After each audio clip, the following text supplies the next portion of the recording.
ভারতীয় বিভিন্ন প্রকাশনীর একাধিক বই দিয়ে ফেনী শহরের জেলা প্রশাসন কর্তৃক পরিচালিত ফেনী শিশু নিকেতন কালেক্টরেট স্কুলের শিশু শিক্ষার্থীরা তাদের জীবনের প্রথম পাঠ শুরু করছে।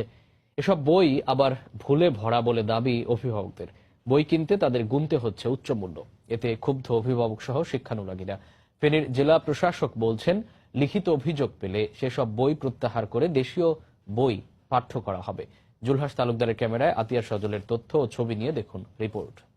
বৃষ্টি কোষে আমরা থাকি বসে, যা বৃষ্টি ধরে যা লেবুর পাতার করম চা। এই ক্ষুদে শিক্ষার্থীর ছড়া আবৃত্তি শুনে মনে হতে পারে সে কোথাও ভুল করছে। আর এর কারণ হচ্ছে, শিশুটি যে ছড়াটি পড়ছে তা বাংলাদেশের কোনো প্রকাশনার নয়। এটি ভারতীয় শিশু সাহিত্য সংসদ প্রকাশনা থেকে আসা একটি বইয়ের ছড়া। কিনতে যেয়ে দেখি যে যেখানে ভারতীয় রুপিতে 50 রুপি লেখা আছে, সেখানে এই বইগুলো বিক্রি করতেছে বাংলাদেশি টাকায় 150 টাকা। যেখানে ভারতীয় রুপি 100 রুপি লেখা আছে, সেখানে এই বইগুলো 300 টাকায় বাংলাদেশি টাকায় কিনতে হচ্ছে।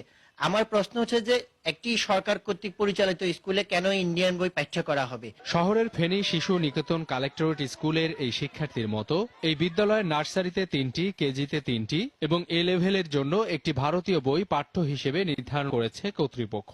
স্কুল কর্তৃপক্ষের দেয়া নির্ধারিত 3টি দোকানে পাওয়া যায় এসব বই। বইগুলো ভুলে ভরা, আবার আমাদের সংস্কৃতির সঙ্গেও সাংঘর্ষিক। বাংলাদেশি কিন্তু আমরা বাংলাদেশ থেকে সংগ্রহ করি, আর ইন্ডিয়ান বইটা আপনার চিটং এর এক ইম্পোর্টার, ওর ঠিকানা দিছে ওর থেকে এনেছি। ভারতীয় এসব বই শহরের যে দোকানে পাওয়া যায় তাদের একজন জানালেন এই বই বিক্রির রহস্য। ফেনী জেলা প্রশাসনের মাননীয় এডিসি জেনারেল সুজন সরকার হলো ফেনী শিশু নিকেতনের সম্মানিত সভাপতি।